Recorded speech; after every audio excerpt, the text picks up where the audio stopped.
Bangladesh football ফেডারেশনের guideline অনুযায়ী নারায়ণগঞ্জ জেলায় তৃণমূল ফুটবল উন্নয়নে কাজ করবে Narayanganj chamber of commerce and industries. Trinamool পর্যায়ে ফুটবলার তৈরির উদ্যোগ, ফুটবল কার্যক্রমের সম্প্রসারণ এবং স্থানীয় পর্যায়ে প্রতিভা বিকাশে যৌথভাবে বিভিন্ন কর্মসূচি গ্রহণের লক্ষ্যে দুই পক্ষের মধ্যে 1 বছরের চুক্তি স্বাক্ষরিত হয়।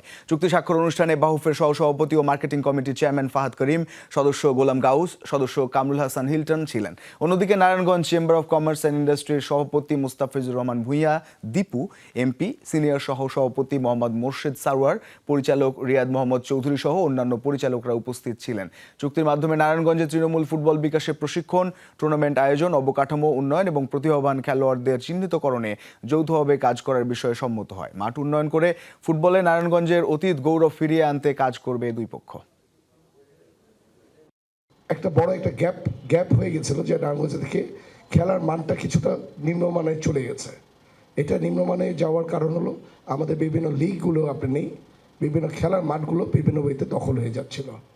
আমরা চেষ্টা করছি ওই খেলার মাঠগুলিকে বাচ্চারা যাতে খেলতে পারে, ছেলেমেয়েরা যাতে ঠিক করে খেলতে পারে, এই ধরনের খেলার মাঠগুলিকে উন্নয়নের মাধ্যমে নিয়ে আসবো।